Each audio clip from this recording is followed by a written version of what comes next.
को आप लोगों ने पहली बात तो कई ढेर सारे नामों से सुना होगा। हड़प्पा सभ्यता है, सिंधु घाटी की सभ्यता है। समझो, अगर हम बात करें हड़प्पा सभ्यता के नाम की, तो बेटा इसके 4 से 5 नाम है। पहला नाम है सिंधु घाटी की सभ्यता। क्यों पड़ा? क्योंकि जब पहली बार खुदाई हुई ना, तो उस खुदाई में जो स्थल प्राप्त हुए, प्रथम चरण की खुदाई में, वो स्थल सिंधु घाटी और उसके आसपास प्राप्त हुए। और जब स्थल सिंधु घाटी और उसके नियर बाई प्राप्त हुए, उसके आसपास प्राप्त हुए, तो उस सभ्यता का नाम रखा गया सिंधु घाटी की सभ्यता। बात तो सही है। फिर दूसरे फेज की जब खुदाई शुरू हुई, तो दूसरे फेज की खुदाई में कुछ स्थल मिले गुजरात में, जो न तो जहां सिंधु नदी थी और कोई और नदी, दूसरी नदी थी। कुछ मिले हरियाणा में, पंजाब में। तो नाम रखा गया सिंधु सरस्वती नदी की सभ्यता, क्योंकि वहां पे सिंधु की सहायक नदी सरस्वती है, उसकी कुछ स्थानों पे मिले थे। चलो, तीसरे फेज में ना सिंधु मिली ना सरस्वती मिली। आप क्या नाम रखें यार? आलमगीरपुर में मिला, दहिमाबाद में मिला, लोथल, रंगपुर, कालीबंगा, यहाँ ना सिंधु है ना सरस्वती है। आप क्या नाम रखें भाई? तो अब तय किया गया कि जो सबसे पहला स्थल प्रकाश में आया है, उसी के नाम पर सभ्यता का नाम रखा जाए। क्या तय किया गया? कि जो सबसे पहला स्थल प्रकाश में आया है, उसके नाम पर हम इस पूरी सभ्यता का नाम रखेंगे। और सबसे पहला स्थल जो प्रकाश में आया था, वो हड़प्पा था। इसलिए इस सभ्यता का औपचारिक नाम, ऑफिशियल नेम, हड़प्पा सभ्यता भी है। बोलो, क्लियर है बात? आपको मैंने 3 नाम बता दिए, बताओ कौन कौन सा। पहला बताओ सिंधु घाटी, दूसरा बताओ, बोला बोलना सबको है बेटा, सिंधु सरस्वती नदी की सभ्यता। तुम कहीं नहीं बोलते हो यार, बोला करो। तुम्हारा पहला क्लास है? पहला क्लास है नहीं ना? फिर तो बोलो यार। तीसरा क्या है बेटा? हड़प्पा सभ्यता। और औपचारिक नाम क्या है बेटा? हड़प्पा सभ्यता। क्या है? हड़प्पा।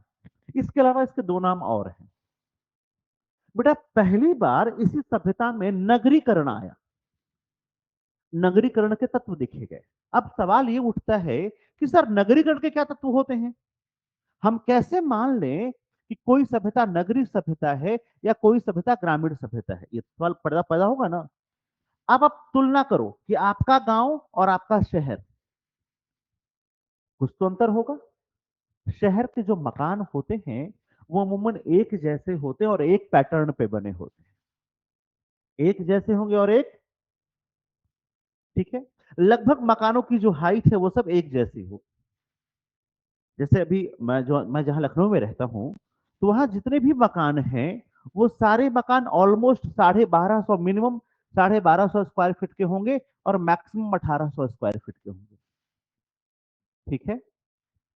सारे मकानों का सेम होगा कि भैया घुसते ही नीचे पहले इधर ड्राइंग रूम होगा, उससे से लगा हुआ हॉल होगा। हॉल में ही, वहां लखनऊ में ओपन किचन का ट्रेंड है, हॉल में ही किचन है। ठीक है। जैसे आपके यहाँ बिहार में रसोई घर छुपा के रखते हैं, ढक के रखते हैं, वहां ट्रेंड नहीं है वैसा। उसके बाद लाइन से 2 बेडरूम होगा, पीछे आपका स्टोर रूम और पूजा रूम होगा, एक बेडरूम से अटैच वो लेट बाथ होगा। एक सेम पैटर्न आपको पूरे लखनऊ में मिलेगा।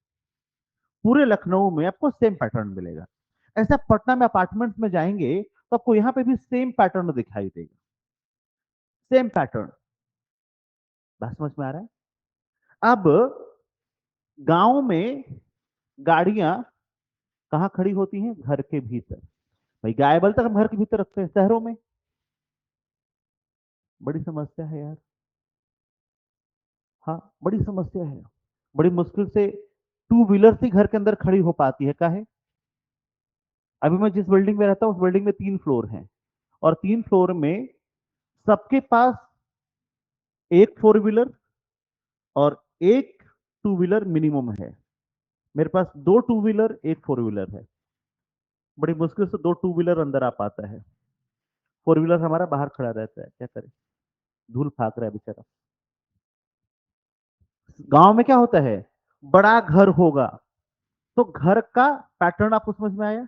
दूसरा क्या होता है कि गांव में क्या सड़कें होती हैं? नहीं होती हैं। आज की बात नहीं करते, आज तो गांव में भी सड़कें आ रही हैं। प्रधानमंत्री ग्राम नहीं, 12 मासी सड़कें आ रही बेटा।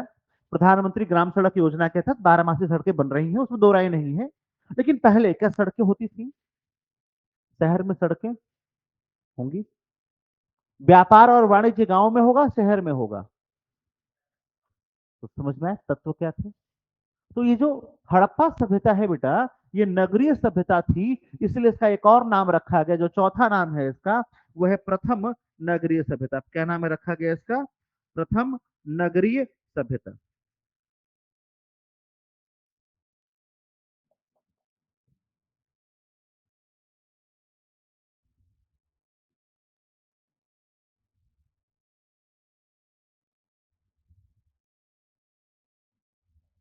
एक मिनट बेटा।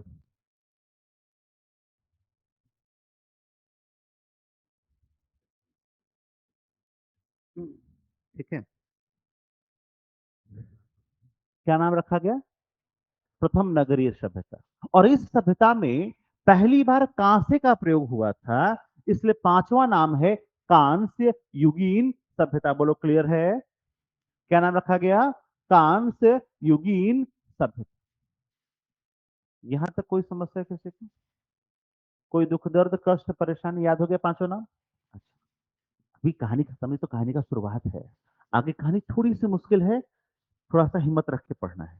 बेटा हड़प्पा सभ्यता, देखो सभ्यता है ना, सभ्यता का ना तो जन्म होता है ना मृत्यु होती है। जन्म होता है सभ्यता का? इंसान थोड़ी है कि 12:05 पैदा हो गया। टाइम इंसान के जन्म का है, क्योंकि वो कुछ मिनटों की प्रक्रिया है, इसलिए वो एक पर्टिकुलर टाइम है। सभ्यता, सभ्यता का उद्भव होता है। क्या होता है? उद्भव। उद्भव समझते हो? इवोल्यूशन, विकास। तो अगर हम हड़प्पा सभ्यता का पूरा उत्थान से पतन तक देखेंगे, विकास से समापन तक देखेंगे, उत्थान से अवसान देखेंगे, तो तीन पार्ट में सामने देखो बोर्ड पे बेटा, तीन पार्ट में बांट पाएंगे। कितने पार्ट में बांटेंगे? प्राक हड़प्पा, प्री हड़प्पा। दूसरा है मैच्योर हड़प्पा, और तीसरा है लेटर हड़प्पा। मतलब समझो, बचपन, जवानी और बुढ़ापा सभ्यता का भी आएगा ना। जैसे आप पटना शहर की बात कीजिए, तो जिस तरह से भी पटना का विकास हो रहा है ना, पटना अभी भी किशोरावस्था में है। इसके पहले पटना बचपन में था बेचारा। अभी देखिए किशोरावस्था ना ट्रांजिशन फेज है। अभी जैसे मैं सोचता हूँ कि यार पटना सेटल हुआ जाए क्या, फिर अंदर आत्मा कहाँ उठती है। मैं सच बता रहा हूँ, आपको बुरा लगेगा, मैं क्या करूँ यार, सच तो बोलना पड़ेगा ना, बुरा लगे चाहे ना लगे। तो अंतरात्मा कहाँ उठती है? Instead of I am from Bihar, basically I am from Bihar, but जब भी मैं सोचता हूँ कि यार क्या लखनऊ से पटना सेटल हुआ जा सकता है, तो इस ख्याल के बाद आगे रास्ता ब्लॉक दिखता है कि नहीं। क्यों? अभी वो उस फेज में है, चारों तरफ धूल, डस्ट, मेट्रो बन रहा है, सड़कें खुदी हुई हैं, सड़कों पे जाम है, नालियां हैं, ट्रैफिक है।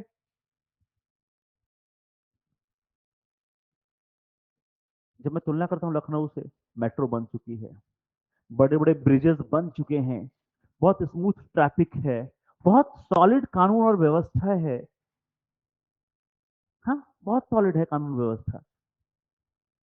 तो लगता है कि बहुत भव्य दिव्य राजधानी जैसा आपको लगेगा। मैं दिल्ली छोड़ के लखनऊ आया, मुझे कभी अफसोस नहीं हुआ, बल्कि दिल्ली से ज्यादा अच्छा लगा लखनऊ में। शानदार शहर, पीसफुल, सारी basic facilities, all amenities, all roads, highways, rail networks, everything was available. From Lucknow to Jaipur, Lucknow to Delhi, there was number of buses available. I decided before 30 minutes I have to go Jaipur. I book a bus and went to Jaipur. From Patna, Patna से जयपुर की कोई गाड़ी है क्या? कोई गाड़ी नहीं पटना से जयपुर की, एक सिंगल ट्रेन नहीं है। गया से जयपुर एक गाड़ी है, जोधपुर हावड़ा, बस। पर हमें तो पता है ना यार, हम तो पूरा भारत घूमे हैं।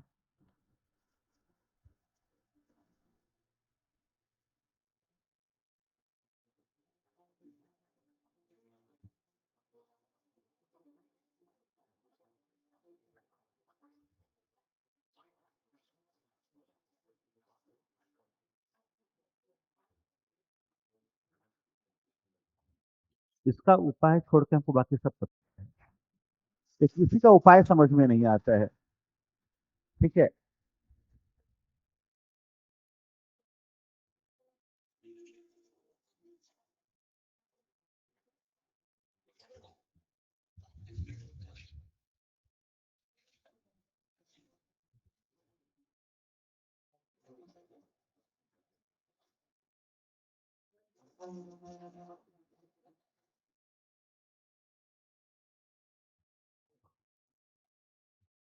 तो प्राक हड़प्पा का मतलब बेटा क्या है?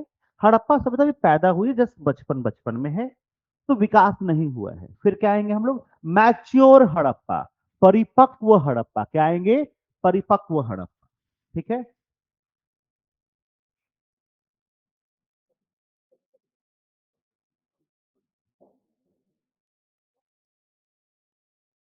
और फिर हम किस पे आएंगे?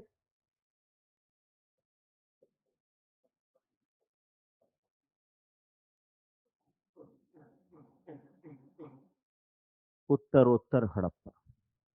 ठीक है। हाँ। हाँ, विकसित हड़प्पा कर सकते, बिल्कुल कर सकते बेटा। ठीक है। जो निपटा के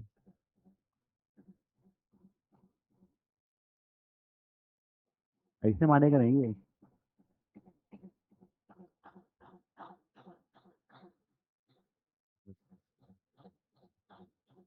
बुलाने से नहीं मानेगा।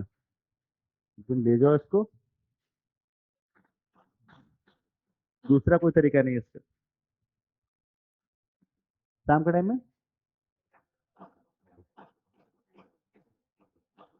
जाओ, देखिए कोई बोल के आओ। जाओ तुम जाओ। और ना माने तो बुला लो यहीं, उसको बैठा के यहीं पढ़ाते हैं। ठीक है, मान जाएगा। क्या हुआ? किसको बोले हो? यार ये कौन है? बहुत आवाज कर रहा है, एकदम लग रहा है सर पे हैमरिंग कर रहा है। उसको बोलिए ना, क्या आओ, सर बुला रहे हैं, बैठा के पढ़ाएंगे, आओ। बोले उसको कि तुम्हारा हम 1.5-2 लाख रुपए का फायदा कराते हैं, आओ। दूर से चला आएगा। ठीक है। आइए। तो प्राक हड़प्पा, परिपक्व हड़प्पा और उत्तरोत्तर हड़प्पा। अब समझिएगा। आपको मैंने कहा था, आप लोग ना मेरी बातों पर ध्यान देते कम है। आपको मैंने कहा था मैं ताम्र पाषाणिक संस्कृति पढ़ाऊंगा, और मैंने हड़प्पा शुरू कर दिया। आप में से किसी ने नहीं पूछा सर ताम्र पाषाण नहीं पढ़ाया आपने? कहाँ से तो पढ़ा ही रहे हैं। हमने ताम्र पाषाण कहा था पढ़ाने के लिए, इसका कहा था ना। हाँ। फिर कहीं नहीं पूछा आपने। देखिए, मैं जो कहता हूँ वो मैं जरूर करता हूँ, लेकिन मैं कभी नहीं कहूंगा कि आप मुझ पे आंख मूंद के भरोसा कीजिए। क्यों कीजिए? आप जितने जागरूक रहेंगे उतना अच्छा रहेगा। ये जो सभ्यता है बेटा, यही है ताम्र पाषाण। अभी आ जाएगा, लेकिन आपको पूछना चाहिए था। मेरा उद्देश्य है आपको इतना जागरूक बनाना कि आप आगे का रास्ता खुद से तय कर ले। मैं आपके साथ साथ कहाँ तक जा पाऊंगा? या कोई भी टीचर, जो भी टीचर आएगा आपके साथ एग्जामिनेशन हॉल तक जाएगा क्या? आपके बदले पेपर लिखेगा? तो जागरूक कौन होगा? आप। ठीक है। मेरा बहुत कंसर्न होता है कि मेरे बच्चे सिलेक्शन लें और हर हाल में लें, और मैं उसके लिए पूरी कोशिश करता हूँ। ठीक है। तो आप समझिएगा कि प्राक हड़प्पा, परिपक्व हड़प्पा और उत्तरोत्तर हड़प्पा क्या है। और पटना में अगर कोई दोस्त रहता होगा ना, ऐसे देख लीजिएगा उसके नोट्स में, ये टॉपिक नहीं पढ़ाता है टीचर। यूपीएससी पढ़ाएगा, यूपीएससी का टॉपिक है, बीपीएससी में नहीं आता है। लेकिन यहाँ जो यूपीएससी भी पढ़ाता है ना, वो बीपीएससी से भी ऊपर, बीपीएससी से भी गया गुजरा पढ़ाता है। ठीक है, नहीं पढ़ाता होगा, मैं डंके की चोट पे कहता हूँ, जितने हैं जाकर के देख लीजिएगा। ठीक है। आइए बेटा, प्राक हड़प्पा का मतलब है अभी जस्ट हड़प्पा सभ्यता पैदा हुई है। ठीक है। तो कहां से कहां तक आएगा? तो नव पाषाण काल के अंत से लेकर के हड़प्पा सभ्यता का जो विकास हुआ है वहां तक, ट्रांजिशन फेज। कैसा फेज है ये? Transition phase. संक्रमण का काल। एक सभ्यता का पतन हो रहा है और दूसरी सभ्यता का उत्थान हो रहा है, इसलिए कैसा काल है? इसलिए ये संक्रमण का काल है। थोड़ा थोड़ा लिखना शुरू कीजिए। संक्रमण काल। किसके किसके बीच का संक्रमण होगा बेटा? तो नवपाषाण काल और हड़प्पा के बीच का संक्रमण काल। तुम कब आए? पहला क्लास है तुम्हारा? अच्छा, ठीक है। क्या नाम है? प्लीज बोलो। माँ? बादल? बादल बोलो। क्लाउड? जियो क्लाउड है? तो इसे करके आशीर्वाद देना तो क्या कहा जाए, जियो क्लाउड। ठीक है, गुड। कहाँ से हो? ठीक है, आइए। ये संक्रमण काल किसके किसके बीच का है बेटा? नवपाषाण काल, नवपाषाण काल और और हड़प्पा काल के बीच। किसके किसके बीच है बेटा? नवपाषाण काल और हड़प्पा काल के बीच का ये क्या है? संक्रमण काल है, संक्रमण का फेज है। ठीक है। ये काल है नगरीकरण के बीजारोपण का। पहली बार जो नगरीकरण प्रारंभ होगा कहां प्रारंभ होगा? तो संक्रमण काल है ना। लिखिए आगे।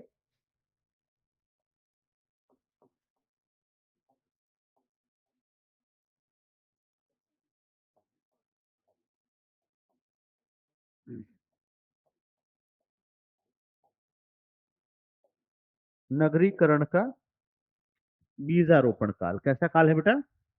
तो नगरीकरण का बीजारोपण आपको यहां पर दिखाई देगा।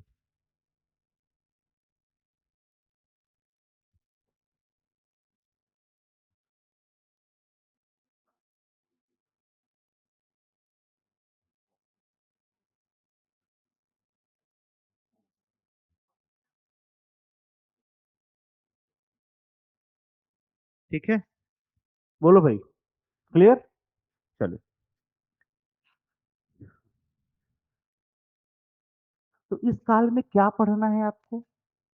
तो नगरीकरण यानी नवपाषाण काल समाप्त हो रहा है और एक नया काल पैदा हो रहा है। आपको पता है हमारे पास पहले से तांबा था। भाई ये कांस्य युगीन सभ्यता है ना यार। तो कांसा कैसे बनाओगे?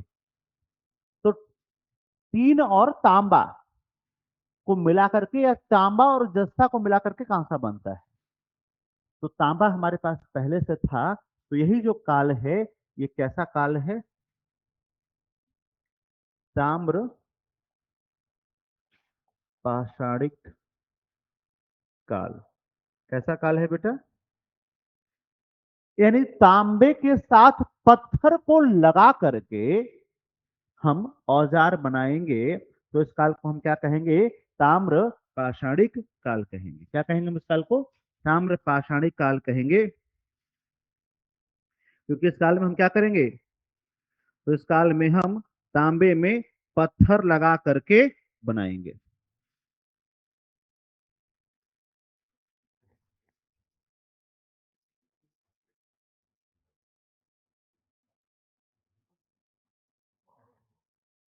ठीक है।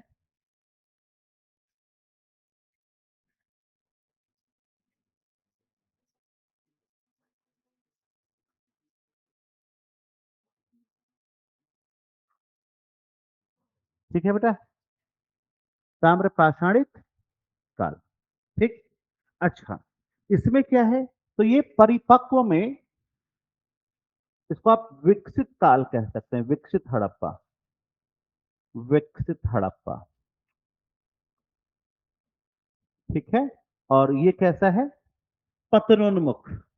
नगरीकरण क्या होगी? पतनोन्मुख अवस्था में आ जाएगी। यहाँ नगरीकरण का चरमोत्कर्ष, इसे क्या कह सकते हैं आप? और कलर चेंज करना पड़ेगा बेटा, तो बात बनेगी नहीं। इसे आप कह सकते हैं नगरीकरण का चरमोत्कर्ष। यहाँ प्रारंभ है बीजारोपण। इधर देखो, यहाँ बीजारोपण, यहाँ चरमोत्कर्ष एकदम जवानी की बुलंदी पर है, और यहाँ बुढ़ापा, पतनोन्मुख। ठीक है। ऐसे भी देखो, तुमको जिस भाषा में समझ में आ जाए, तुम्हें जिस भाषा में याद हो जाए उस भाषा में याद कर लो। बस कोशिश ये करना बेटा कि मेंस में एक औपचारिक भाषा में लिखना।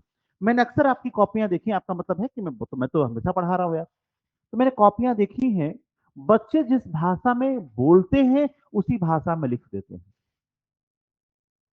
ठीक है। हाँ। जैसे आप बुढ़ापा लिख देते हैं, वृद्धावस्था कहते हैं। भाषा औपचारिक होनी चाहिए, समझ रहे हैं? भाषा क्या होनी चाहिए? औपचारिक। हम बोलने को माँ बाप बोलते हैं, हालांकि दिक्कत नहीं है, माँ बाप बोलने में कहीं कोई समस्या नहीं है, लेकिन लिखते हैं तो हम क्या लिखते हैं? माता पिता। औपचारिक भाषा। तो हम बातें अनौपचारिक भाषा में करते हैं, लिखते हम औपचारिक भाषा में हैं। ये था नगरीकरण का चरमोत्कर्ष। क्या था? चरमोत्कर्ष। और ये क्या होगा? बुढ़ापा। नगरीकरण पतनोन्मुख अवस्था में। अब नगरीकरण कहां जा रहा है?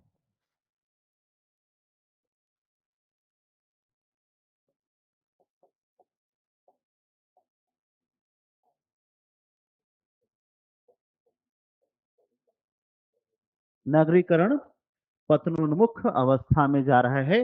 अब नगरीकरण का बेटा पतन हो रहा है।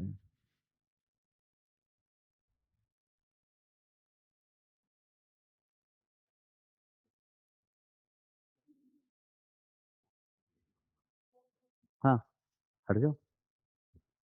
कोई चार्जर लाया? चार्जर लाया तुम? लो।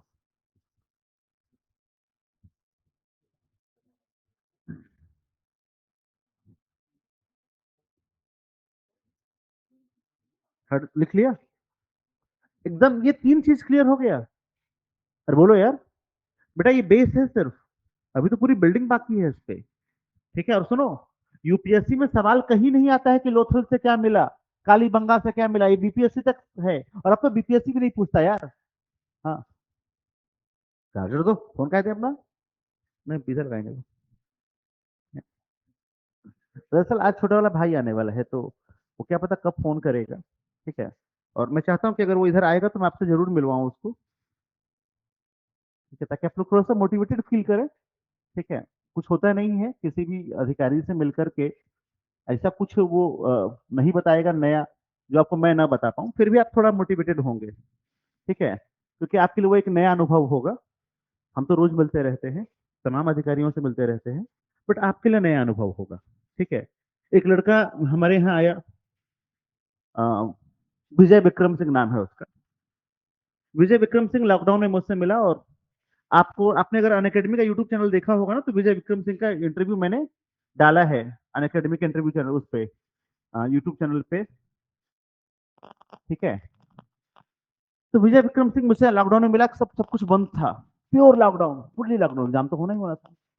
कहा सर, अच्छा मैं पढ़ा के भूल भी आता हूँ, कितने बैचेस बच्चे। बोला सर मुझे पहचान रहे हैं? हमने कहा यार चेहरा तो देखा दिखा सा है।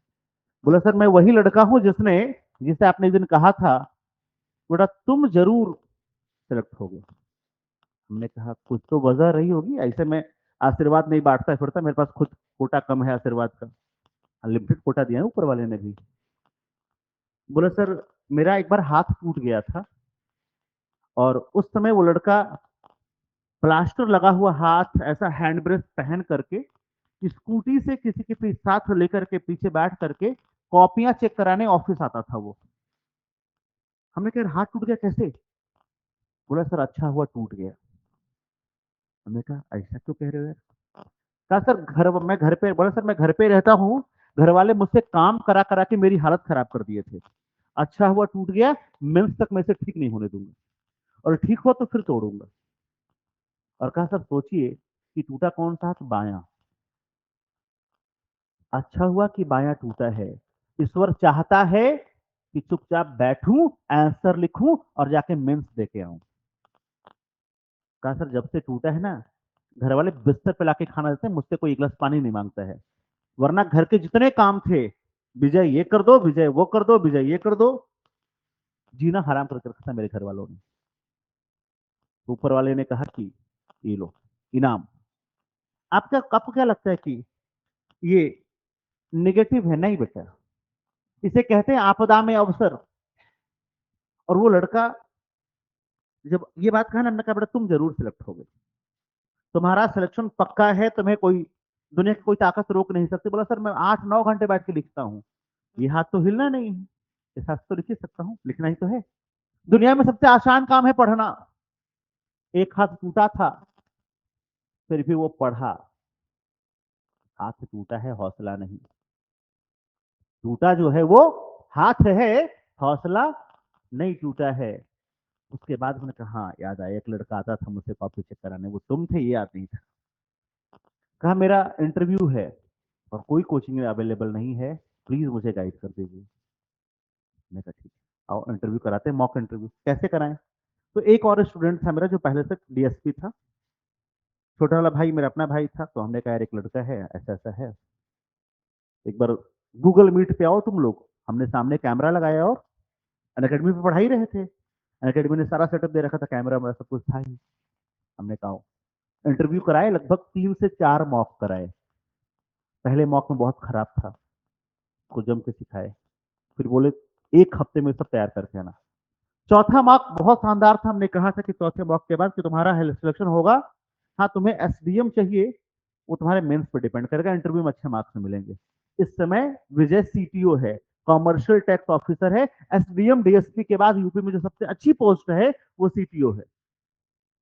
यूपी पीसीएस में एसडीएम डीएसपी के बाद जो सबसे अच्छी पोस्ट है वो सीटीओ है। और जब वो सेलेक्ट हुआ, उसने बाद में पूछा भी कि सर कुछ फीस पैसा, हमने कहा बस मिठाई लेके आना सिलेक्शन के बाद, वही गुरुदक्षिणा चाहिए और कुछ नहीं। और उसके बाद सिलेक्शन लेके ही आना। इंटरव्यू को उसने कॉल किया कि सर इंटरव्यू बहुत अच्छा हुआ।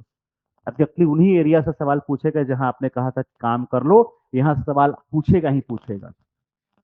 उसने काम किया, सीटीओ बना। हमने कहा यार, मैंने क्लास शुरू ही की थी 6 बजे, कल लाइव क्लास में चला आया घर पे, घर तो देखा ही था।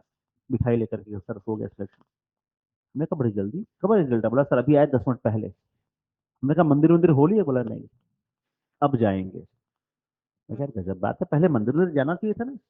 हाँ, बोले नहीं हमारे लिए जो है वो सब आप ही हैं, सबसे पहली मिठाई आपकी है। अभी घर भी नहीं गया हूँ, अब घर जाऊंगा। तो आप समझिए कि आपका हौसला, आपका डेडिकेशन आपको सफल बना देगा, और वो केवल और केवल आप कर सकते हैं, उसमें किसी और की जरूरत नहीं है। बाद में हमने एक पूरा वीडियो शूट किया कि डालना है अकेडमी पे। तो उसने क्या कहा वो सुनो, जो पर्दे के पीछे की बात है। उसने कहा सर इंटरव्यू में क्या क्या सवाल पूछेगा वो बता दीजिए पहले। हमने कहा तुम सीटीओ हो चुके, तुम्हें पता है, तुम ऑफिसर हो, तुमने इंटरव्यू फेस किया है। कहा गुरुजी बस इतनी बेइज्जती ठीक नहीं है मेरी, इतना मत जलील कीजिए, बता दीजिए कौन कौन सा सवाल पूछेंगे ताकि मैं थोड़ा सा प्रिपेयर होके आऊँ। तो वो जो सिलेक्शन के बाद बड़े बड़े लेक्चर देते हैं ना, वो लेक्चर के सवाल भी हम ही से लेके जाते हैं। हमने कहा ज्यादा कुछ नहीं पूछेंगे, ये पूछेंगे कि कौन कौन सी किताबें पढ़ी हो, आपके सिलेक्शन में किसका योगदान है, और सिलेक्शन की क्या स्ट्रेटेजी थी। इतना ही, तुमने जो किया वही पूछेंगे। आप सोचिए सिलेक्शन के बाद भी कैमरे के सामने आने से गला सूख रहा था। कहा सर सवाल एक दिन पहले दीजिए, प्रैक्टिस करके आएंगे, तैयार करके आएंगे। हम लोग कहीं बुला लो, कुछ भी पूछ लो, हम देते हैं जवाब।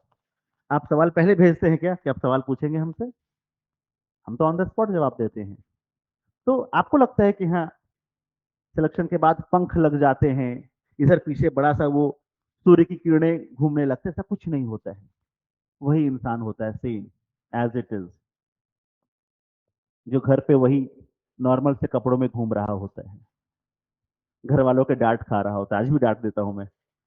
हाँ, तो कोई बदलाव नहीं आएगा। फिर भी आपको थोड़ा मोटिवेशन मिले, इसलिए हम लोग चाहते हैं कि आप कुछ अधिकारियों से यूं मिलते रहें ताकि आपका मोटिवेशन का स्तर क्या रहे, थोड़ा ऊंचा रहे। बाकी सिलेक्शन उसी से होगा जो हम बताएंगे, मतलब यहाँ जो टीचर होगा वो बताएगा। ठीक है, तो आइए, ये 3 चीजें समझ में आ गई। अब हम लोग बेसिकली क्या करेंगे, इसको पढ़ेंगे। क्यों पढ़ेंगे इसको? कि अगर हमने ये छोड़ दिया तो फिर ये कहीं आगे नहीं आने वाला है। ताम्र पाषाणिक अवस्था क्या है? आपको मैंने पहले भी कहा था कि सिलेबस में जो जहां आए उसे वही निपटा दो। तो ताम्र पाषाणिक अवस्था यहाँ पे पहली बार आया ना, ये जो फेस है क्या है, ताम्र पाषाणिक फेस। तो इसको क्या कीजिए, यहीं पर निपटा दीजिए। टॉपिक भले सिंधु घाटी सभ्यता है, उस टॉपिक का एक छोटा सा हिस्सा क्या है? ताम्र पाषाणिक काल। यहां तक क्लियर है तीन अवस्थाएं। अब हेडिंग दे दीजिए बेटा, ताम्र पाषाणिक काल।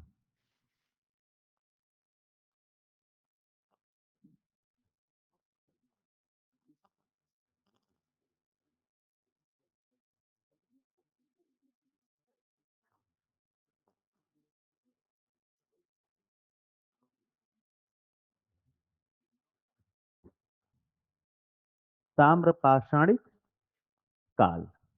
ठीक है। क्या क्या पढ़ना है इसमें? एक पढ़ना है बच्चे तुमको अर्थ, दूसरा पढ़ना है बेटा तुमको विशेषताएं,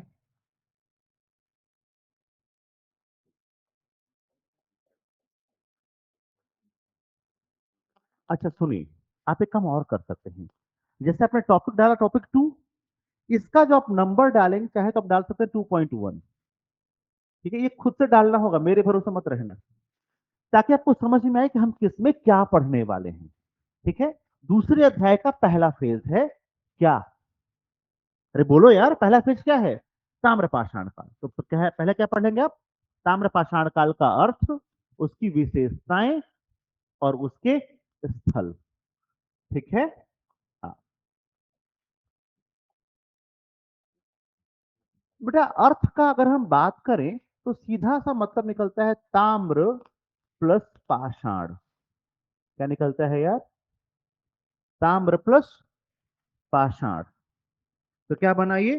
ताम्र पाषाणिक, यानी पत्थरों के साथ तांबे का प्रयोग।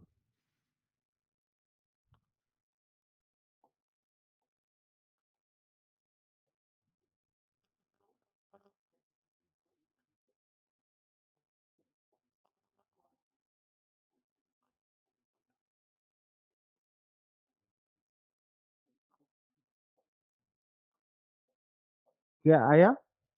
पत्थरों के साथ किसका प्रयोग? तांबे का प्रयोग। तो क्या कहेंगे इसको? ताम्र पाषाणिक। क्या कहेंगे बेटा? ताम्र।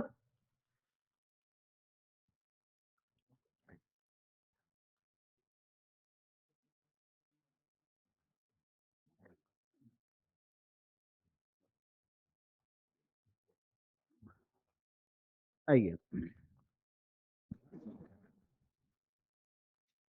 इसे और क्या कहा जाएगा? संक्रमण का काल। किसके किसके बीच का संक्रमण काल है ये?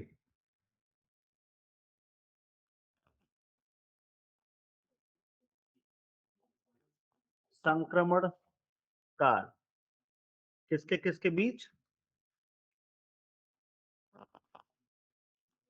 आप लिखते रहिए साथ साथ। एवं आईवीसी मतलब इंडस वैली सिविलाइजेशन, सिंधु घाटी की सभ्यता। आईवीसी मतलब सिंधु घाटी की सभ्यता, इंडस वैली सिविलाइजेशन। ठीक है, क्लियर? अच्छा, एक बात आप यहीं पर और लिख लीजिए। मनुष्य द्वारा प्रयोग में लाई गई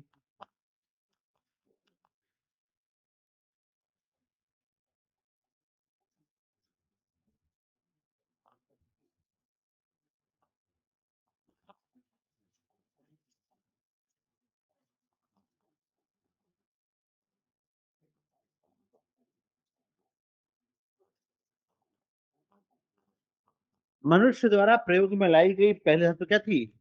तांबा थी। ठीक है, कैसे मालूम चला? कैसे मालूम चला? कहां से मिला तांबा पहली बार? अतिरम पक्कम। कब मिला? 5000 ईसा पूर्व में। ठीक है, तो अब आप यही बात यहां पे लिख लीजिएगा। ये बेटा हम लोग अर्थ में ही सारी बातें लिख रहे हैं, ध्यान दीजिएगा। लिखिएगा हमेशा डायग्राम के फॉर्मेट में, मैंने बार बार कहा है आपको। क्यों लिखिएगा डायग्राम के फॉर्मेट में? वैज्ञानिकों ने बताया है कि आपका जो मेमोरी है वो किस फॉर्मेट में सेव होता है, पीडीएफ या जेपीजी? जेपीजी, जेपीजी समझते हैं, इमेज के फॉर्मेट में। आपके दिमाग में जो कुछ सेव होगा इंटरनल मेमोरी में, वो किस फॉर्मेट में सेव होगा? इमेज के फॉर्मेट में। और आप किस फॉर्मेट में पढ़ते हैं बेटा? पीडीएफ। आप किताब पढ़ते हो ना यार? किताब किस फॉर्मेट में है, पढ़ना किस फॉर्मेट में है बेटा? इसलिए मैं कभी देखता हूँ मैं लाइन में नहीं लिखता हूँ, मैं सीधा लिखता ही नहीं लिखूंगा। क्यों?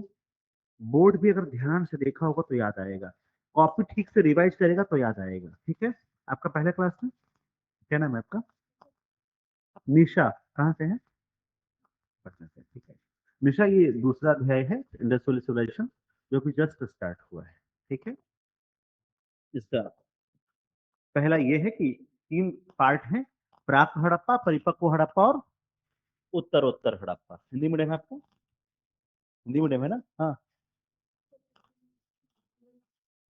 सबको हिंदी मीडियम बैच में क्या बैठा दिया, इंग्लिश मीडियम बैच में बैठना चाहिए था ना। अच्छा, अभी स्टार्ट होगा, अभी स्टार्ट होगा, हाँ ठीक है। तो ये बैच प्योर हिंदी मीडियम का बैच है, इंग्लिश मीडियम के बैच में भी हिस्ट्री में ही पढ़ाऊंगा। ठीक है, पता है? ठीक है, तो पता ही तो फिर आपको क्या, हमें लगा एक बार बात कर लीजिए। ठीक है, तो मैं वहां पे मैं ही पढ़ाऊंगा बेटा। ठीक है, कोई दिक्कत नहीं होगी, उसमें आपको हम सब कुछ बोर्ड पे अंग्रेजी में लिखवाएंगे। बट फिलहाल तो हम नए वाले के चक्कर में पुराने वाले को छोड़ नहीं सकते ना, ये इथिकली गलत है। ठीक है, तो अभी फिलहाल आपको समझ में आएगा, डोंट वरी। ठीक है, तो बेटा अब आप इस बात को समझो, आपको यहाँ पे फिर एक फैक्ट मैं बता रहा हूँ कि 5000 बीसी में, ईसा पूर्व में, कहाँ पे अतिरम पक्कम, कहाँ है यार अतिरम पक्कम, जल्दी बताओ। हम लोग कई बार बात कर चुके हैं, अतिरम पक्कम की बात हम लोग कई बार कर चुके हैं। बोलो बोलो बोलो बोलो, कौन बोल रहा था? बोलिए। कर्नाटक में अतिरम पक्कम है, मद्रास में है, गुड। तो तमिलनाडु होगा ना बेटा, मद्रास हुआ तो तमिलनाडु ना होगा अतिरम पक्कम। और तुम तो तमिलनाडु बोल रही थी, फिर कर्नाटक पे कैसे आ गई? इधर से भी कोई तमिलनाडु बोल रहा था, तो फिर तुम कर्नाटक पे कैसे पहुंच गई बिना टिकट के? आगे से ट्रेन में टिकट लेके जाने का है। अतिरम पक्कम, ठीक है। क्या मिला है बेटा? सर्वप्रथम तांबे की कुल्हाड़ी।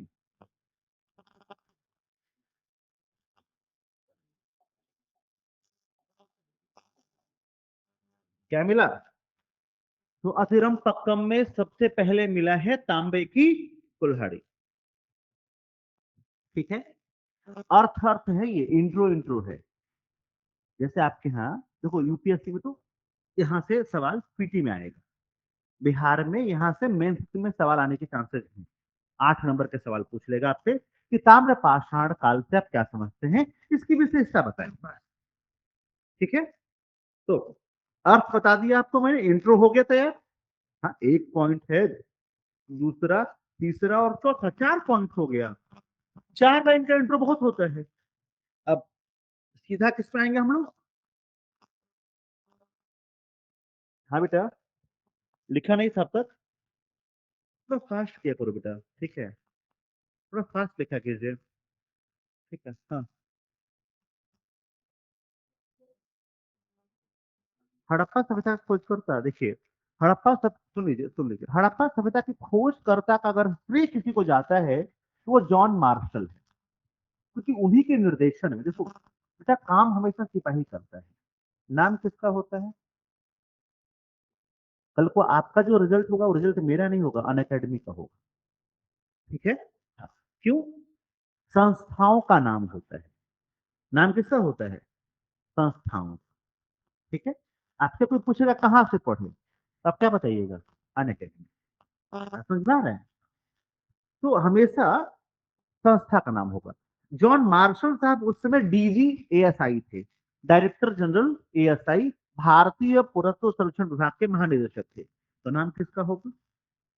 John Marshall. वैसे शुरुआत किसने किया था? तो दयाराम साहनी, राय बहादुर दयाराम। इसीलिए आपको मैंने पहले भी पढ़ाया था कि उनको पहला भारतीय महानिदेशक बनाया गया। एएसआई के पहले इंडियन डीजी कौन थे? राय बहादुर दयाराम। ठीक है, इसीलिए बनाया गया था कि इंडस वैली में उनका बहुत योगदान रहा है। लेकिन जब भी खोजकर्ता का नाम आएगा, एक जवाब होगा जॉन मार्शल। क्यों? उस समय का डीजी जॉन मार्शल। उन्होंने निर्देश दिया था, बिल्कुल, हाँ। खुदाई कर्ता का नाम अगर कभी भी पूछेगा तो हमेशा दयाराम साहनी, ठीक है। लेकिन खोजकर्ता जब भी पूछेगा जवाब बदल जाएगा। क्यों? आपको मैं वही समझा रहा था बेटा कि खोजकर्ता इसलिए बदल जाएगा कि हमेशा जीत पर सेनापति का नाम लिखा जाता है, राजा का नाम लिखा जाता है, सिपाही सिर्फ लड़ने के लिए होते हैं, ठीक है। तो लिख लिया भाई ये, चले आगे। विशेषताएं।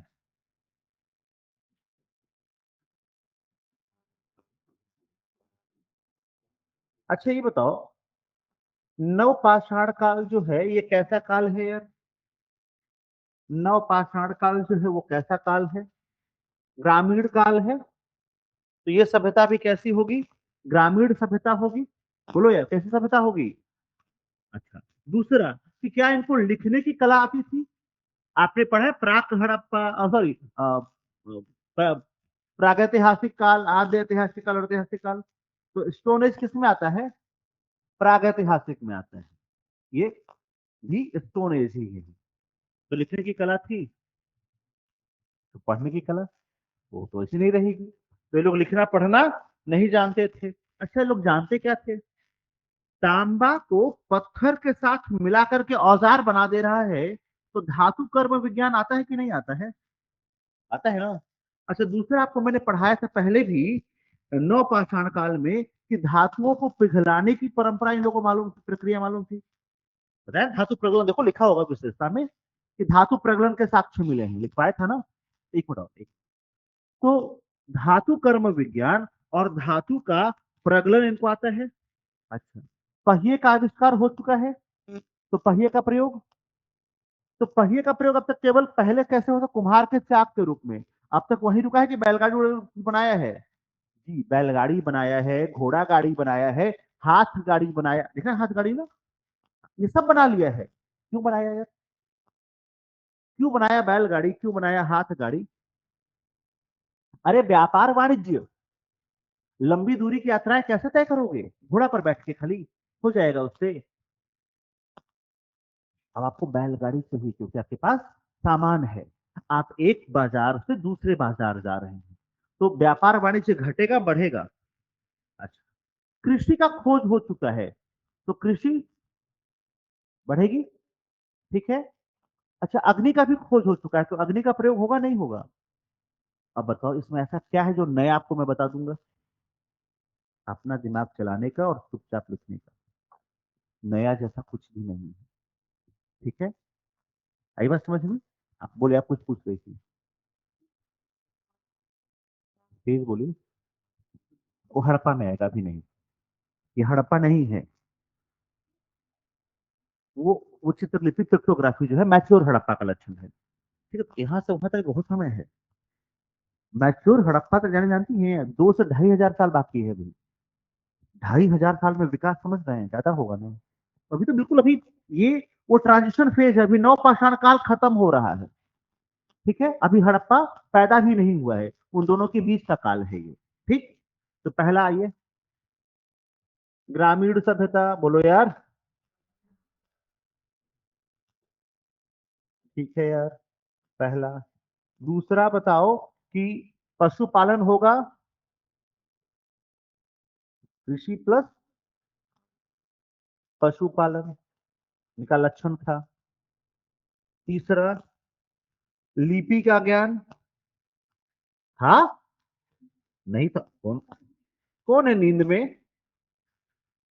हर बात में ये सब नहीं कहना है बेटा, जागते रहो।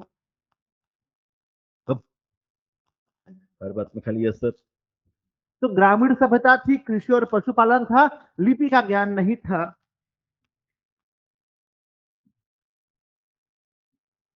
वही एक का। हाँ बेटा, पेंटिंग से कुछ नहीं है। नौ पाषाण में पेंटिंग था। अच्छा, पेंटिंग से रिलेटेड काहे नहीं पूछी, कभी सोचा आपने?